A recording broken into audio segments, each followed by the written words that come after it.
The topic of today in the chat is intrapreneurship, and specifically we will deep dive into one of the most interesting intrapreneurship program, that is the one that is run by SAP. And specifically today, I have the pleasure to have as my host Alexandra Begue. Alex, she is head of Grow, SAP IO for Intrapreneurship. Hi, Alexandra. Hi, Alberto. Thanks for inviting me there. It's a pleasure. So, Alex, I think your experience is double interesting. Number one, because you are leading since a while this massive effort inside SAP to try to extract ideas, innovation, and turn them into potentially $1 billion businesses. And I think the other part that is particularly interesting is how your personal story, meaning that you participate, if I'm not wrong, in the 2018 cohort as a participant in Intrapreneurship with a solution aimed at speeding up clinical research into cancer. And then your project was not selected, but you, in a certain way, was particularly hit by the potential of the overall program. You decided to cross boundaries and move to the other side. So I will ask you, Alex, first of all, to describe how the SAP IO Intrapreneurship program is structured, some generic results that you have reached, and then we will go into details. Sure. So thanks for the introduction, Alberto. Indeed, I was an entrepreneur myself a few years ago, and I was amazed by this innovation process at SAP on how to build an idea from scratch and transform it in a venture, in a project that is investable. And so I learned a lot through all these steps, and I wanted to make more people aware in the company, because we still need to, explore and hit more people in the company, because we're still, wondering how we can inspire even more people every year. And I was one of those, and I really wanted to contribute to make a change in the company. And today I'm super happy to work in this small team. We're based in Potsdam, in Germany. And so we're trying to help people all across the globe in 30 different locations, actually, to submit ideas and to try to build the next big venture for SAP. You mentioned a small team. How many people are currently running this massive program? That is almost a one-year cycle. How many people? So as you can see on this slide, we invested so far in 14 teams, and currently we have 6 active ventures in the studio. So I'm going to talk a bit more in details about the active ventures that we have currently in the studio, and especially why we invested in these projects. And but yeah, we are this specific cell at SAP that is focusing on innovation, disruptive innovation. So there's different types of innovation at SAP.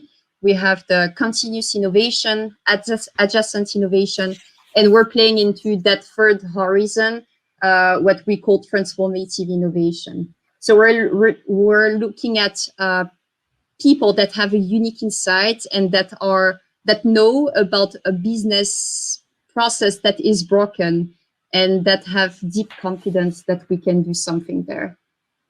So we have this yearly process, and we're launching a campaign every year, trying to collect as many ideas as possible with top teams, top talents, and then selecting the most advanced teams along the process to make several investments every year. Let's go through the process. If I'm not wrong, it's an annual process. There is potentially a big call every year, I think in spring, if I'm not wrong. And how many typical submissions did you get? So usually we receive every year around 500 submissions. And so far, since the creation of the campaign in 2015, we received more than 5,000 ideas in total. So it's coming from all across the globe, especially from India, the US, and Germany, where we have big SAP locations there with a lot of employees. And in total, we have 100,000 employees at SAP. So there's a huge opportunity and potential there. But again, one of the typical metrics, or again, one of the design criteria of an entrepreneurship program is the broadness of the topics, of the challenges. There are two typical extreme approaches. The one is we really are looking for ideas from employees, but we are looking for ideas from employees on very, very specific challenges. And so you restrict the scope of the challenges, but doing so, you also restrict the number of participants. And so probably you are reducing one of your potential KPI, that is the global reach or the wideness of the reach. On the other hand, you keep it broad. You make it definitely more participated. On the other hand, but you receive ideas that are covering a very, very wide spectrum of potential innovation or contribution. And this makes definitely more harder to push them forward. So how is design? First of all, which is in terms of the communication tagline that you have, meaning what you're looking for? Specific challenges, potential large businesses, because you mentioned before that you're looking for potentially billion-dollar businesses creation. So the ambition is definitely one of the criteria that you have. Absolutely. Actually, we're really looking at different criteria when we're making investments, and we can discuss about this. But we're also considering the strategic opportunity areas where SAP would like to invest. So everything around the trends, the market opportunities, everything that you just mentioned. So on the investment thesis first, there's 3 different criteria that we're looking at. Otherwise, we're not investing in the venture. The first one is massive scale. So we're making sure that the team is targeting a big enough market, usually between $1 to $2 billion size. And the real idea is that it drives 1% of SAP revenue in some years. So it's a very, very ambitious goals, but it's what we're looking for. We're looking for big ideas, disruptive ideas, and how to help our customers to improve their current processes. And the second criteria is the right to win. So why SAP, right? Because there's a lot of ideas, and we receive a lot that we want to see to move to the next step, but then we're just wondering why SAP would be at the best position to meet, these requirements. How is it leveraging SAP assets or SAP network, SAP data, or maybe the processes that we have already explored and that we can leverage? So all of this is very important, because we need to understand immediately what's the competitive advantage, so that there is no competitor outside that can do the same thing easily outside in a second. So the massive scale, the right to win, and then the third criteria is the efficient testability, because we have a limited capital, so we need small teams with big ambitions, but starting small, step by step, with by validating their ideas and then trying to grow their traction and see if there's any interest in having another round of investment, or if we need to pursue on this idea. Perfect. So you start from 500 on average ideas per year, then you filter them down to how many? So it really depends on the phase and on the quality of the ideas as well. So this figure varies depending on the years. But for example, this year our goal is to get 80 teams part of the first next step, which is Fast Track. It's an education program that we set up, which is providing everything for the entrepreneurs for them to start building on the idea, start validating the idea. So it's pretty much the phase after ideation, right? It's when you have your idea and you want to understand if there's a market fit, if there's a real need, if your solution could solve this problem according to customers, and how much would customer be willing to pay for such a solution, these type of things. So we're helping the teams with an online program, but also with mentoring. And we have this unique network of mentors, venture partners, advisors, experts in certain type of technologies that are supporting the team all along the way. So you start from on average 500, and you reduce the number to a smaller part. You mentioned 80, 100, whatever, and they enter exactly. A program that is called Fast Track. It takes how many months? 3? It takes actually 8 weeks. 8 weeks online on the top of their airdrop. So I would say you have to be motivated to work on this because it's not part of your job, right? You have to find some time in your daily life or during the weekends to work with your colleagues on the idea. So you do not give them time to participate in the Fast Track. It's something on top of their existing activities. Exactly. And then if they're selected for the next step, which is accelerator, then they will join 3 weeks full-time our program. And the accelerator, as it's named, it's the acceleration period. So it's when we have the teams really putting together they project more concretely and working on the pitch, working on more deeply on the market studies and of course customer traction, which should be a bit further than validation, right? They should be at this point of time building a pipeline of customers already and have a clear insight on how they're going to build and grow this company, what's the projections in terms of revenue growth and so on. And how many out of the 8-ish that participate in the FASTRA will be admitted typically on average on the accelerator? So usually it's around 20 to 30 teams.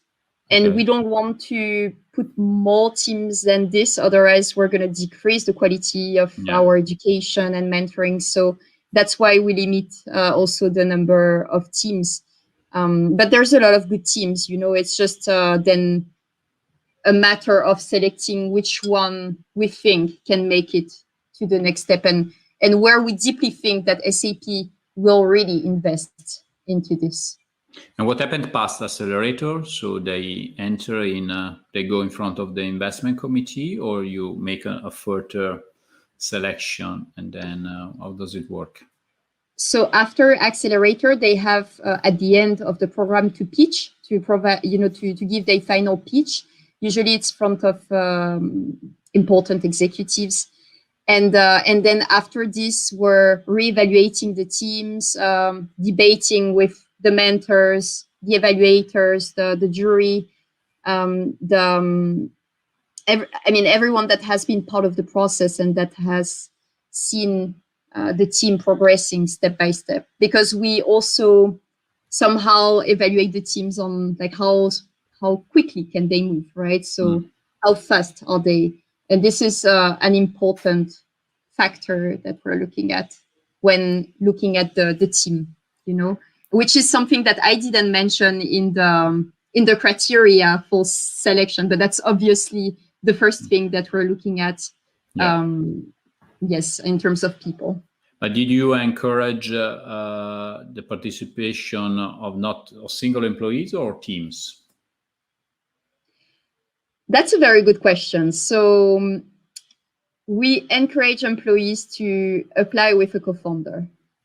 We have some teams applying with a team of 10 people. We have some teams applying with, alone. So it's there's a gap, but sometimes it's better to start with a small team, rather than being 10 and then trying to make everyone happy in the team, and it doesn't really make sense at the end.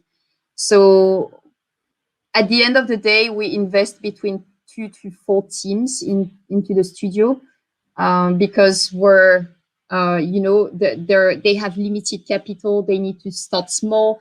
And the whole idea is that they prove that this first step is working, and then we can invest more, have more resources, more people supporting for the growth.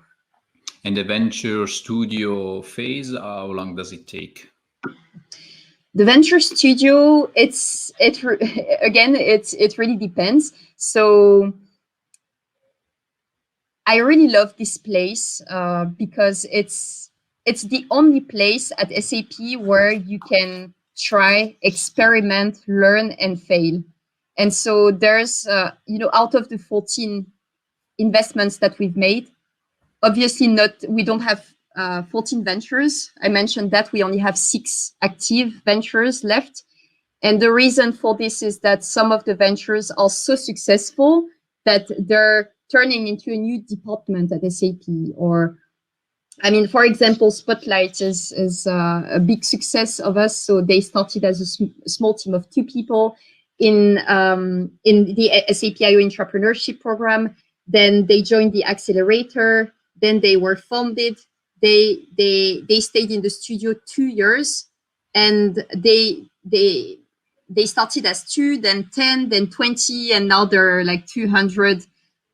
Building a whole new department at SAP and being one of the 4 pillars of SAP strategy today.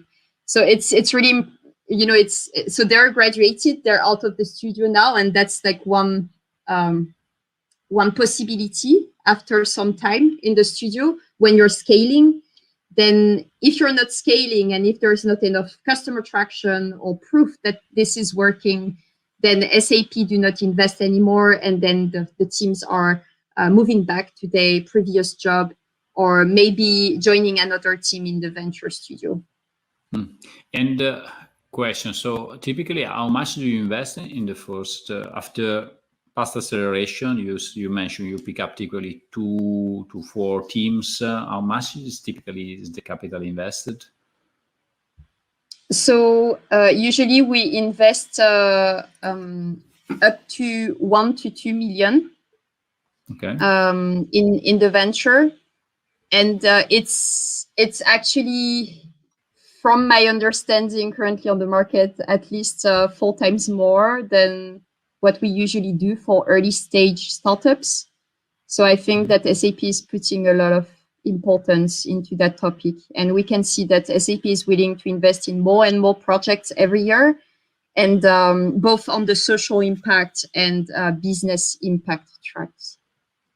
I think 1 to 2 million is a significant amount to start up the project. If I'm not wrong, after the initial period, if the team requires more money, the money can be granted by SAP, but they need to go back to the investment committee, right? Yeah, so they have meetings regularly with the board and the leaders supporting them step by step when they enter the studio. So they're not, alone and doing their own things. They have reporting to do and clear goals agreed with the board to reach, and so on. So it's, I would say the 3 to 6 first months are very crucial. And then after a year, if it's not working, then the project is over. I hope that answered the questions. No, you did actually, because again, is explain. I think because we're talking about an entrepreneurship program, we're also talking about a venture builder. That is another big and hot trend in the open innovation arena. And again, benchmarking venture builder is even more interesting than benchmarking entrepreneurship programs, because entrepreneurship program, although there are some doubts, as I wrote on Sifter Financial Times, about their ability to produce concrete results. I think there is a wide spectrum of program across the globe, and now I think there is a large amount of experience, at least, that you can compare with. While talking about venture builders is a way more recent phenomena, and there are not that many comparables. And I think it's very interesting also to understand how does it work inside SAP. And the question that I have for you is, talking about the venture builder that you have, the origination of the idea is the only way to enter the venture builder is coming through entrepreneurship program, or there might be also incubated ideas coming from outside, or ideas coming, for example, from the strategic department. That is something that happens all elsewhere. Mm-hmm, mm-hmm. Thanks for your question. It's a very good one. We're not doing that only with employees, but we're also working with entrepreneur in residence. Mm-hmm. And so that's another team managing this. SAP IO Intrapreneurship is working with all employees, mm-hmm. but other teams are actually working with, trying to find the best talents outside of our company and make them join SAP and find the good market opportunities, the next strategic opportunity areas where we would invest. And then these people are making some research and eventually funding a venture if it's worth it. Got it. That's interesting. Yeah, entrepreneur in residence is another way. Except for this, the Venture Studio is really focusing on employees, because eventually the entrepreneur in residence are employees of SAP, and everything related to the external part is for SAP IO Foundries and SAP IO Rising Stars. Right, and that might be also potential doors to the Venture Studio. So the Venture Studio currently at this stage is only incubating internal teams. Okay. So it's going to be and for example, Spotlight, the team of Spotlight, these two founders were from the team of our CIO. So they work really close to innovation and the new projects that we could find for our company. So there's some people like this, as you mentioned, that are not only, random employees, but are really close to technology. But they apply to the annual process like all the others in order to get to the startup studio. Right. They can apply or they can join in the middle.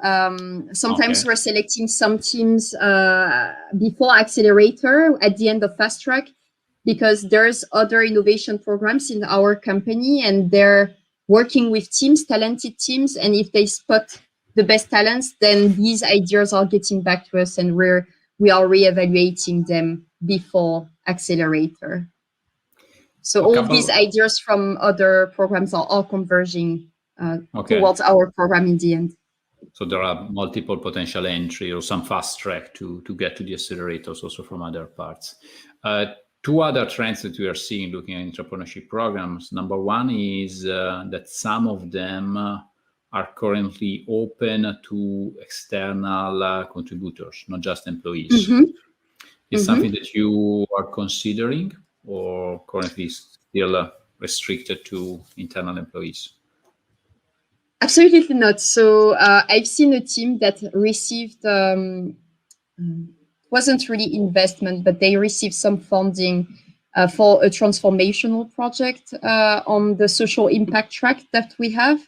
And so they were applying with some team members that were outside of the company, and that actually made a big difference because they had clear insights on what we needed to improve. And these kind of ideas are obviously very valuable because it's kind of, co-innovation with customers and trying to find new ways to work with customers and build something new with other customers.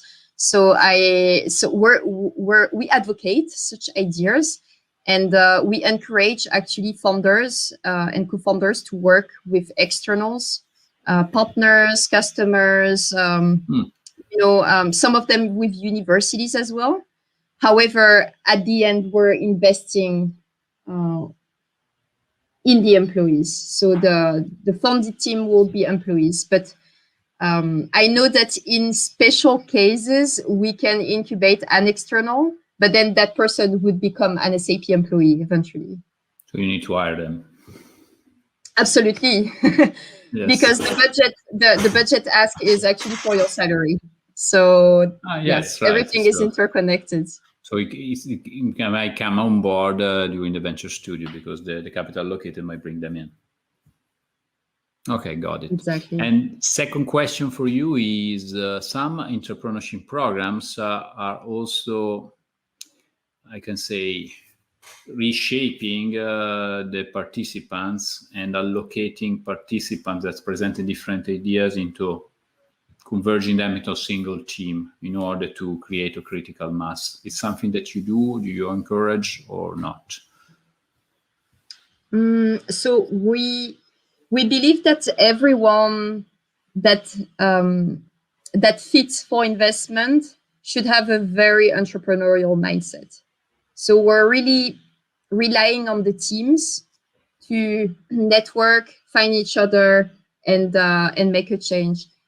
But we're trying to help with the venture partners a bit earlier in the process when we're having co-founder finding events, and we're trying to, with the ideation events as well, to help people to form the teams so that that they can have a stronger submission and so on.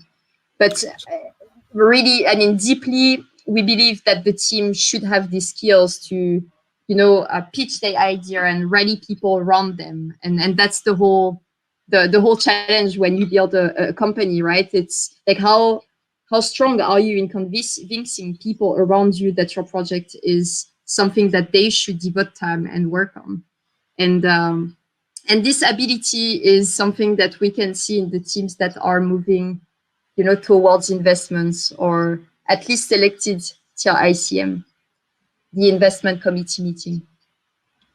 Got it. And so going back to what you just said, there is obviously, before opening the call, the annual call, there is some activities to present the entrepreneurship program.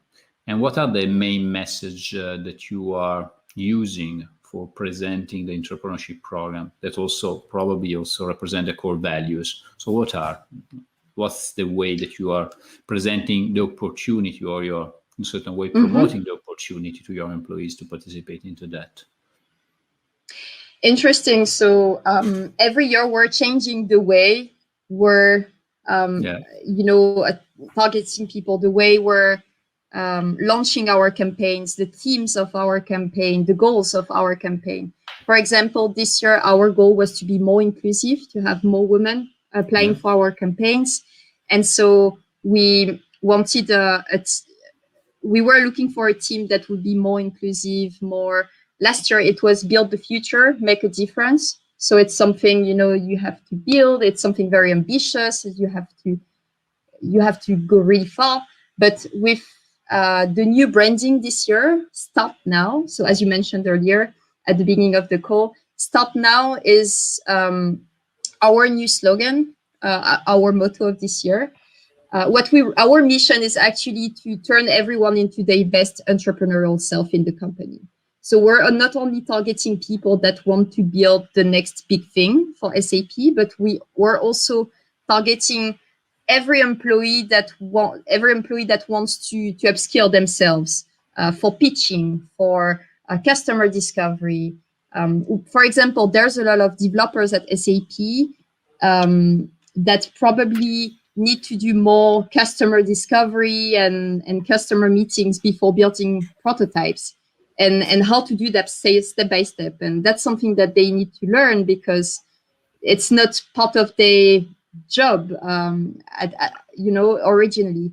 So it's these type of things that we can teach to people that they can learn and that they can bring back to their job and improve the way they run every day. And moving from the different phases of the program, you mentioned the fast track, then the accelerators. Are the selection criteria, I suppose the selection criteria will change and adapt because you are moving from something that is definitely less defined into something that has become more and more defined. So what is the main criteria at each of the gate of the evaluation process? So we're actually focusing on the 3 criteria that I mentioned earlier. Yeah. Right, about the massive scale, right, SAP right to win, and the VC testable. But there's also something that we're really looking at, which is these strategic opportunity areas that I was mentioning. And this year, every year, it's changing, because we have to adapt at the speed of the market. Yeah. And for example, this year we had 2 new teams, 2 new challenge spaces. The first one was automated and modular business processes. And the second one was the new value chains, how to actually create new types of supply chain, or how can we bring more value into sort of chain that is existing. So personally, I'm a fan of the automated business processes. I've seen, a lot of ventures incubated around these topics so far, and so that's an area where SAP is currently interested in. We can see a lot of more and more companies investing into these areas as well. So this is kind of triggering interest for us. Looking at sorry. Yeah, and just to complement on that, on the very last phases, we're strongly focusing on the solution, because all of the steps before are there to validate the fact that this is a real idea, a real opportunity, something that is interesting, some of a certain amount of customer. And then for accelerator and ICM, we're more focusing on, do we think that these people can, go as fast as we think? Or is this a strategic opportunity area? And why SAP would make a difference? And we tend to see a lot of entrepreneurs misunderstanding the SAP right to win, because it's not because you're using an SAP technology that you have a right to win, because a lot of people are using machine learning outside of our company. We're not the only ones doing machine learning, for example. So this is not a strong enough argument. So I hope this clarified. No, it's clarified, and also explain again, one of the typical issues that we see in most of these programs is the ability to properly convey the message and properly convey the expectations to your employees. Because again, you might get a lot of application, but you can also generate a lot of frustration if you are not able to explain clearly how you will select the ideas and what are the reasons, the criteria that will be used for selecting the ideas. Because again, you can create a gigantic marketing machine to getting tons of applications that might be probably checking the mark among your KPIs in terms of participation, inclusion, whatever you think is appropriate. But at the end, if you're not able to properly explain what are the ultimate goals, we want to create $1 billion business, leveraging a unique assets process of SAP, at the end, you will create a large group of people that may result as disappointed because they put a lot of effort, a lot of expectation into the process, and at the end has not been selected. How do you manage the rejections? Meaning, how do you manage the 400 or 420 that will not pass through the second phase? And how do you manage the 50 that will not go into the acceleration? Mm-hmm. And how do you manage the 25, 26, 27 that will not enter into the venture studio? So this is a very key question, because again, I've seen elsewhere that is one of the most critical variable that need to be factored, and they are not, let's say, recipes or silver bullets for managing that. How do you do that? I think it's super interesting to learn. Yeah, that's the tough part, right? When people are not selected, and then they're getting very emotional about it, and I can totally relate. I was in that situation a few years ago, and I remember I was so upset not being selected. And when you're working on an idea from scratch with your customers, you're 100. In my case, I didn't come up with the idea. The customers themselves told us what about the future of healthcare, and how can we speed up clinical trials? How can we, improve the go-to-market and make medicines and new treatments more faster on the market and available. And that was something that I was deeply involved in during the whole year process. And then at the end of the year, they're announcing you that there's actually no point to work on this. And so it's heartbreaking. And so you're getting lost, and you're wondering, should you continue to work on that, or and submit your idea again next year, or does it make sense or not? And this is why it's very important to take the time to debrief with the teams and be honest with them, And in my case, they have been clear that they wouldn't invest in this specific area because they considered it as not strategic for SAP. And so in that specific case, then we're aware that SAP would, in any case, would not invest in this. So if we want to stay, you have two solutions then. Either you leave your company and you go for it, but then it means that you had zero SAP right to win. Yes.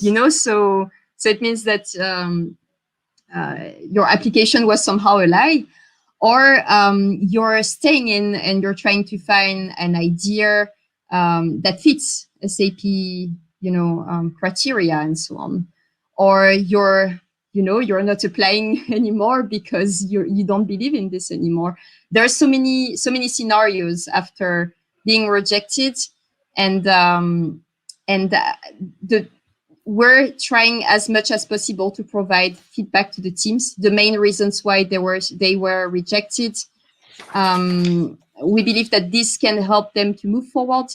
And then a second thing that we're trying to do is to have follow-up calls with them, and even with some mentors. We're trying often to connect them with people that are working on the specific technology that they had an idea on, and so that they can have the discussion with that line of business or that director of solution to then see if there's a real interest to move on the topic. There's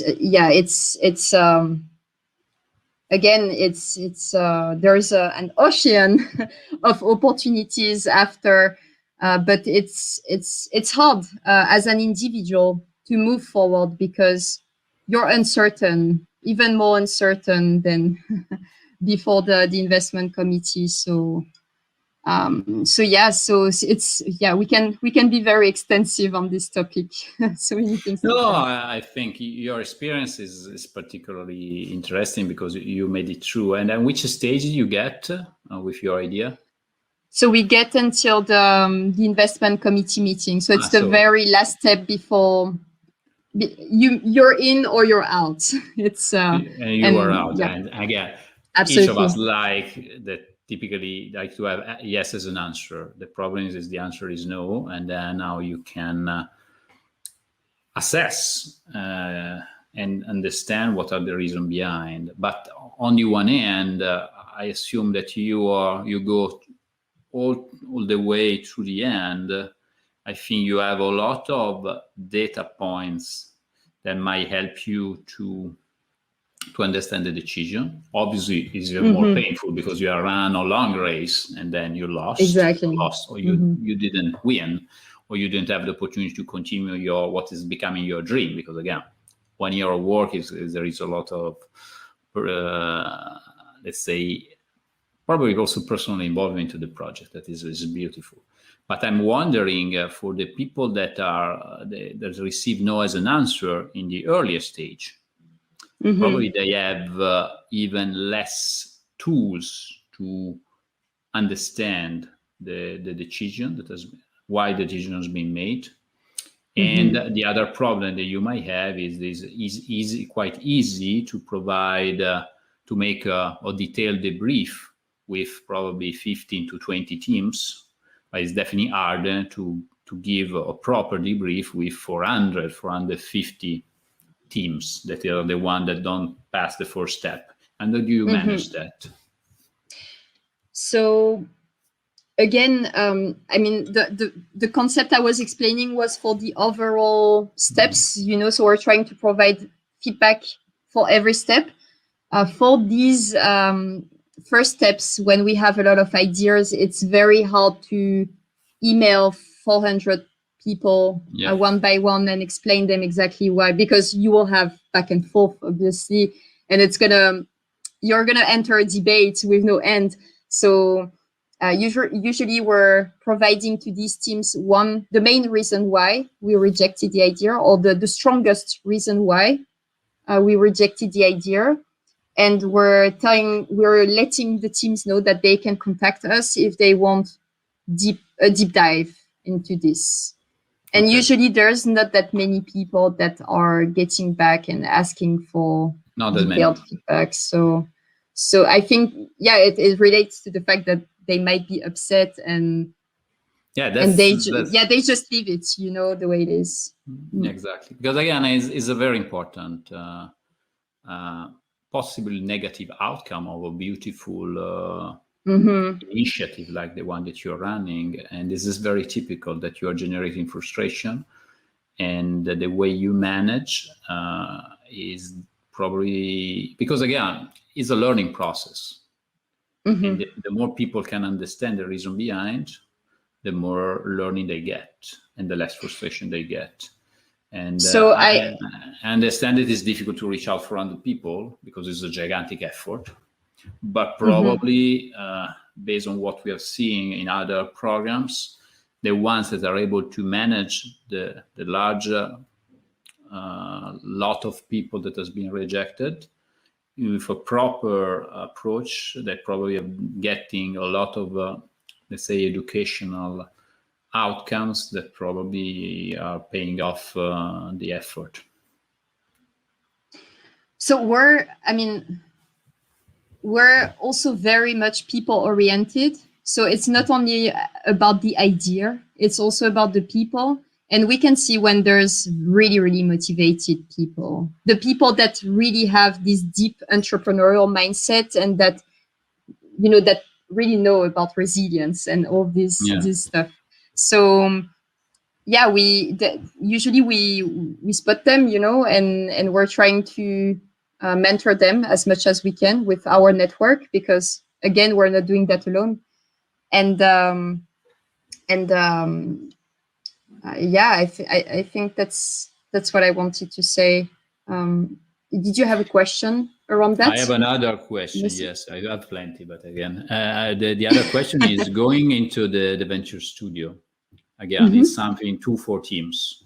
How many of them, on average, typically do succeed, and how many of them, on average, do fail? They are rated as similar to what we see in the startup world, or definitely the failure rate is a bit lower? So out of the 14 teams that we have incubated so far, 3 of them have been graduated so far. So they are major successes, and I remember you wrote with Maya an article about Vishal, and so he's one of the entrepreneurs from Apparent Financing that has been graduated from the studio. Spotlight, Room, these 2 ventures as well. Then we had, I don't have the exact number, but a few startups, probably maybe 3 to 5 ventures that didn't make it through, and that we have to wipe down. But again, it's about between 3 to 6 months up to 1 year when you understand that this is not working as well as it should, and you decide. It's a common decision with the founder. It's not SAP deciding, it's really something that we're doing together as a family, and so this is why it's a very cool environment, because it's everything about experimentation, and you have the right to fail, and we believe that this is part of the process, and the quicker you fail and the faster you're going to succeed. So that's really what we deeply believe in. Perfect. We are coming up to the end of our conversation, despite I'd like to keep it longer because I have a lot of things to ask. Yes, go ahead. All right. Yes, I wanted to add, because I talked about failure, about big successes, but there's also other very successful ventures that I didn't mention. And we can see already Green Token, for example, in the sustainability area that is doing, massive scale. They had a second seed investment recently, and this proves that SAP is, making more and more investments into this. Big question that I was forgetting to ask you is incentives for the founders. They take a stake of the new ventures. They got economic incentives. How does it work? Because this is another big topic that is typically discussed, talking about this kind of programs. Right. So that's actually the first question that is coming the most often when we're doing info sessions with employees. It's indeed what you're wondering when you want to build a startup, right? And SAP understood this point, and this is why they remain open at sharing some IP with the founder, but that's in a very, very particular cases when the startup is actually very successful, but I mean, the main of the IP is owned by SAP, and SAP is taking the whole financial risk, this is the reason why SAP has the property of it. So but again, this is a debate. Yes. It's a discussion, actually. It's a discussion depending on the success of the venture. There's no discussion around that, after 6 months in the studio. You need to prove that you're scaling and that you're making massive progress to then start discussing about these topics. Okay. So there is an opening, but most of the time is mostly is an internal exploitation of the results of the initiative, also because all the whole process has been managed internally. Because there are some programs where also when they get to the venture studio-like phase, they typically might open up also to external investors, and typically some programs also give some percentage of the new initiative also to the founders. So this is something that, for example, is the model of Enagas that they are following. but their goal is mostly to create new cos, spin-off companies, companies to be spun out, and in this situation, having a market-like structure helps, because again, if you're supposed to go out of the market also for funding, they need to have also a market-like structure to be applied. While if the main goal is to handing over the new venture to a business unit or creating a new business unit internally, probably also the reason to doing something like that are less relevant. But still, the topic of economic incentives of founders beyond being part of super cool projects, and probably also the recognition by colleagues, the fact that you helped SAP to create a new billion-dollar business, and obviously there will be a recognition at the end, is this is, I think, I imagine. But then I mean, you're the boss of your business, right? So you have a lot of advantages that others do not have at SAP that you can imagine.